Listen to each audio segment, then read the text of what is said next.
आपको नाम लेना है। अपना मतलब अपनी आंखें बंद करके और मुंह बंद रखना, बाहर कोई आवाज नहीं निकलता, अंदर ही अंदर 108 बार नाम लेना। जय गुरु। फिर पांचों नाम, पहला, दूसरा, तीसरा, चौथा, पांचवा, इस तरह से लो, एक माला छोड़ते जाओ 108 बार। फिर हर एक नाम की अलग अलग माला। पहले नाम की एक माला, दूसरे नाम की दूसरी माला, तीसरे नाम की तीसरी, चौथे नाम की चौथी माला और पांचवें नाम की पांचवी। जब ये पूरा हो जाए तो अंत में जब बंद करने लगो तो जय गुरुदेव एक माला। कुल 8 माला होती है। 24 घंटे में एक बार सुमरन हो। कोई घर में काम आ गया तो बीच में माला बंद कर दी और चल दिए उठ करके, ऐसा नहीं, सुमरन पूरा करो। क्या देर लगती, 10 मिनट तो लगेंगे। तो सुमरन पूरा नहीं होता है, खंडित कर देते हो। ऐसे ही जब आदत बन जाती है तो हमेशा खंडित होता रहता है, और फिर उसका जब फल नहीं प्राप्त होता तो आपका तो साधन नहीं बनता, भजन नहीं बनता, ध्यान नहीं होता है। तो होगा कैसे? जब आप विधि विधान से नहीं करोगे तो नहीं होगा। इसलिए सुमरन को अच्छी तरह से समझ लेना चाहिए। फिर भजन करने की विधि बराबर समझते रहो कि भाई हम किस तरह से बैठे, लेट के भी कर सकते हैं तो बैठ के कैसे करेंगे, किस तरह से करेंगे, तो वो सब लोग आपको बता देंगे। तो हर तरह की जिसमें सुगमता हो, सुविधा मिले, उसी आसन से बैठ के भजन कर लो। ध्यान के लिए बराबर पूछते रहो, जब तक आपका ध्यान न बने। हम गलती तो नहीं कर रहे ध्यान करने में, कैसे ध्यान करना चाहिए तो वो बताते रहेंगे लोग, जो आसपास में पुराने होंगे बताएंगे, उसी अनुसार से आप करते रहो।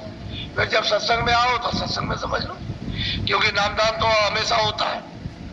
उसमें बैठ करके दोबारा फिर से, यानी फिर हम उसको याद कर लो कि हम गलती तो नहीं कर रहे, तो आप बराबर इसको फेरते रहो। जिधर सत्संग हो नामदान वहां होता है। कहीं भी किसी जगह भी वहां पहुंच गए, उसको अच्छी तरह समझ लिया, फिर उसको मतलब पूछ लिया, ताकि मतलब यह है कि आप ठीक करते हो कि नहीं करते हो। मन मोटा ना होने पाए कि ये समझे कि भाई हम बहुत पुराने सत्संगी लोग, कहेंगे अभी तक तुमने कुछ नहीं किया, तो तुमको सया हरम इसके पूछने में कोई सहरम, बार बार पूछते रहो कि हम गलती तो नहीं कर रहे, भूल भरम तो नहीं है, उल्टा सीधा तो नहीं कर रहे, ऊपर का नाम नीचे, नीचे का ऊपर। इस तरह से पूछते रहोगे तो हमेशा सचेत रहोगे, तब आपको हर चीज का फल मिलेगा। तो सुमरन भी बनेगा, ध्यान भी बनेगा, भजन भी बनेगा। उल्टा सीधा करोगे तो गड़बड़ रहेगा। अच्छा, अब आए हो अब सत्संग के लिए, तो आपको बताया कि 7 बजे यहाँ आ जाओ, तो मैं 20 मिनट थोड़ा भजन कराऊं, 20-25 मिनट, फिर बाद में सत्संग, फिर बाद में जो नए लोग आ जाए फिर उसके बाद फिर बैठाऊंगा, क्योंकि ये तो काम जरूरी है। ये काम घर के कामों से बहुत महत्वपूर्ण, दुनिया के काम से सबसे बड़ा काम है, इससे बड़ा दूसरा कोई काम नहीं, और ये जरूरी है। उसको तो आपने पीछे कर दिया, जो अपने काम नहीं उसमें लगे पड़े हुए, उससे कुछ मिलने जुलने वाला नहीं है सिवाय परेशानी के, तकलीफ तो कुछ नहीं। तो अभी 20 मिनट आप लोग भजन पर बैठोगे। भजन पर बैठने का मतलब उसको समझ लो अच्छी तरह से, कि जब आप भजन पर बैठो तो आंख बंद, बाहर से कुछ नहीं देखना, कान बंद हो जाएंगे। कभी कभी ऐसा करते हुए ऐसे करके आंख और खोल के देखने लगे इधर हमारे बगल में कुछ कर रहा कि नहीं कर रहा, तो ये तुम्हारा भ्रम है, वो करे ना करे, वो तो उसके ऊपर छोड़ो, तुम तो करो, तो तुमको खुद ही भ्रम हो गया।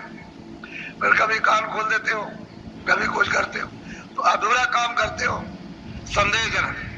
इसलिए आपको आपका भजन नहीं बनता, ना ध्यान बनता है। तो ये नहीं, लगन के साथ बस ये देखना उस समय पर कि हमारा मन झगड़ा झंझट में, काम में, इसमें उसमें, घर खेती में, वहाँ दुकान में, जानवरों में, कहीं किसी जगह पर भाग करके न चला जाए, उसी को रोकथाम करनी है। थोड़े से इस काम के लिए आते हैं, इसलिए सूरत को भारी उतारने का काम है उसका, लेकिन वो तरतीब से उतारेंगे। एक दफे तो उन्होंने दे दिया, जब दूसरे को दे दिया तो अब लेने का तरीका भी तो होना चाहिए। कोई वस्तु आपको दे दी जाए, एक लड़की है आपको दे दी, एक लड़का आपको दे दिया, लेकिन अब यह है कि वहां पर बड़ी परेशानी है, तो कैसे वापस लिया जाएगा? तो ऐसे नहीं, कोई तरीका तो होगा। तो इस सुरतों को, इन जीवात्माओं को जब काल मान करके ले आया, तपस्या करके, प्रसन्न करके खुशी में ले आया और खुशी में दे दिया, तो वापस अब कैसे जाए, उसका तरीका तो कहते हैं कि गुरु से प्रेम कह रहे करो तो तुमको वो ले चले। तो प्रेम उनसे करते नहीं है, उनके बाद उठते बैठते नहीं है, उनको ये नहीं समझते कि हमको लेने के लिए आए, वो समझते हैं मनुष्य आदमी की तो शकल में आएंगे। अगर देवता की शकल में आया था रात को भाग जाओ, नींद उड़ जाएगी कि भूत आ गया था, भूत आ गया था। तो जिस शकल में तुम, उसी शकल में आएगा और तब उसी शकल में जगाएगा, तो तुमको उससे प्रीत हो जाएगी। खाट में बैठाएगा तब देव रूप निकलेगा, वो तो देवता है। वो तो जब तुम्हारा देव रूप निकाल देंगे तब समझ में आएगा, नहीं ऐसे कैसे समझ में आ सकता। उनका देव रूप है तेरा मानव रूप, तेरा अज्ञानी रूप है जड़, उनका चेतन है। इसलिए तेरे ही रूप में आएंगे तभी जगेगा, तभी निकलेगा। में पछता खपता नर दे। हम महापुरुष कहते हैं भाई, कर्मों में पछता खपता है रात दिन। कभी ये कर्म किया, कभी वो कर्म किया, कभी उसको किया, कभी उसको किया, इसी में मेहनत करता, अच्छी तरह से चिल्लाता और रोता उसमें, बस इसी में समय निकल जाता था। और जो भजन तेरे लिए बताया गया उसको नहीं करता, उसको कभी कभी करेगा, मिनट, आधा मिनट, कभी 1 सेकंड कह दिया हमने कर लिया, मन से कह दिया हमने कर लिया, अब मन भ्रम गया, कह दिया हमने कर लिया, 1 मिनट में भजन हो जाएगा, 1 सेकंड में। और दिन भर इसमें लगा रहेगा कर्मों में, इससे सुख मिलेगा, आनंद मिलेगा, इससे न किसी को सुख मिला ना आनंद मिला। मिल गया होता है तो सब चिल्लाते नहीं कि हमको इतने रुपए मिल गए, हमको इतने मकान मिल गए, हमको ये मिल गया, अब हमको आनंद हो गया, अब हमने पा लिया। तो वो रो रहे, तुमसे ज्यादा रो रहे। तो ज्यादा फंसोगे तो ज्यादा रोगे, कम फंसोगे कम रोगे। वो तो जितने ज्यादा उलझोगे तो वहां जाल है, उसी में फंस गए। दिन भर बुद्धि उसी में लगाओ रहोगे, उसी में शरीर लगा रहेगा, उसी में इंद्रिया, मन उसी में लगा रहेगा, बस वही करते रहोगे, रोते रहोगे, निकलने का कोई उपाय नहीं। तो कहते हैं भाई क्या करो, महात्मा नहीं मिले। बोलो अब चेतो समझो भाई, कर प्रीति गुरु संग अब चेतो, अब जाग जाओ। कहते हैं भाई प्रेमियों अब जगो चेतो, क्योंकि महापुरुष आते हैं जीवों को वापस करने के लिए, घर में पहुंचाने के लिए। तो अब तुम्हारा काम है कि प्रीत करो, प्रेम करो, प्रीत प्रति विश्वास करो कि हमको घाट पर किसी तरह से वापस करके बैठा दे। और घाट पर जब बैठ जाओगे तब तो फिर सूरत अपना काम शुरू कर देगी। जब तक सूरत का घाट नहीं बदलता, उसको अपना घाट निजी नहीं मिलता है, तब तक ये भटकती रहेगी, तब तक इसमें कोई ताकत नहीं। और घाट पर उलट करके बैठी कि इसमें ताकत आने लगी, फिर मन कुछ नहीं कर पाएगा, न कुछ बुद्धि कर पाएगी, न चित्त। जब तक की देर है। और महात्मा कहते हैं भाई तब तक तुम प्रेम कर लो, जो हम कहें उसको करो, उतना ही काम करो जितनी जरूरत है, ज्यादा मत करो। तो जितना प्रेम करते जाओगे उतने उलट जाओगे। उनसे प्रेम तो है नहीं, उनकी बात सुनते नहीं, उनकी बात मानते नहीं, उनको कुछ समझते नहीं, और जगत को सब कुछ समझते हो, यही हमारे सब कुछ है। अच्छे हैं, बच्चे हैं, कच्चे हैं, रिश्तेदार ये है वो है, धन है, दौलत है, यही सब कुछ है जो कुछ है, बाकी और कुछ नहीं। इसी में सब कुछ समझते हो, उसको थोड़ी समझते हो कि उसके बाद सब कुछ है। तो कैसे आपने प्रेम किया? तो कहते हैं थोड़ा बहुत प्रेम कर लो। बोलो काहे करे अब सत्य गुरु गाई, करनी करे मेरे बड़ा। महापुरुष जब आते हैं तो यही कहते हैं करनी करो, बड़ाई तुमको तभी मिलेगी जब जीवात्मा जगेगी। बड़ा स्थान जब भी मिलेगा, ज्ञान जब भी मिलेगा, चेतना जब भी आएगी, पार जब भी उतरोगे जब करनी करोगे। करनी करो, मार मत डालो इंद्रिय लोग द्वारा, करनी थोड़ा करो, मन को थोड़ा सा विषयों की तरफ से रोको, थोड़ा थोड़ा रोकोगे और करनी करोगे तो ढीला हो जाएगा। नहीं तो उसमें झगड़ा हुआ विषय विकारों में, थोड़ा ढीला तो मन को करना ही चाहिए। जब ढीला आदत उसकी बदल जाएगी, करने में जब लग जाएगी उसकी आदत और इन भोगों से छूट जाएगी तो जल्दी काम बन जाएगा। नहीं तो उसी में दिन और रात लगे पड़े और मिलने जुलने वाला कुछ नहीं। वो सब क्षणिक है, ठंडक क्षणिक ठंडक है, आनंद तो है ही नहीं। उसकी ठंडक आती है शब्द की, नाम की। छन छन के ठंडक आ रही है, शीतलता उसी से समझता है कि आनंद है। अगर कहीं सच्चा आनंद मिल जाए तो काफी बन जाए। उसीलिए कहते हैं कि मुड़ो आगे, अंदर घाट पर आओ, इंद्रियों का घाट छोड़ दो, सूरत के घाट पर आ जाओ। दोनों आंखों के सामने ऊपर की तरफ आंख करो, घाट मिल जाएगा। तो हम लोग उधर बैठते ही नहीं, और थोड़ा 1 आध मिनट कभी ऐसा किया और मैं फट से किसी ने कुछ कह दिया, कहीं कोई आ गया तो आंख खोल दी और खोल करके उठ के चल दिए, काम कर रहे, पूरा दिन निकल गया। आप कुछ नहीं कर पाते।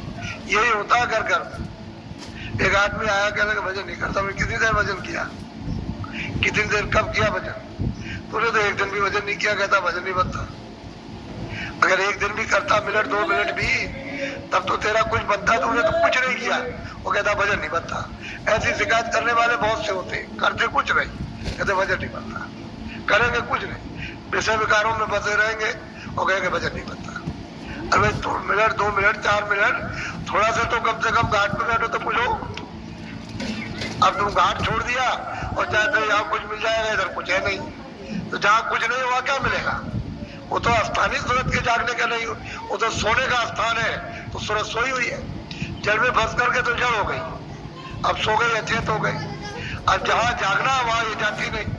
तो बिना महात्माओं से प्रेम किए कैसे जल के चेतन में चलो, तब तो चेतन में वास आओ।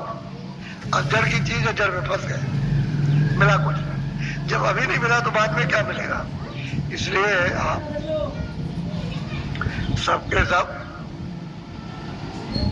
सत्संग की ज्यादा, सत्संग का नशा होना चाहिए। सत्संग से सब मालूम भी हो जाएगा, सत्संग से भजन भी बनता, जागृति भी आती है, विकार भी दूर होते हैं। सत्संग से बहुत बड़ा लाभ। सत्संग सफाई करता, धो डालता, मन को भी धोएगा, चित्त को भी धोएगा, बाहर से भी धोएगा, अंदर से भी धोएगा। सूरत को भी धोता है और मतलब बाहर इंद्रियों को भी धो डालता।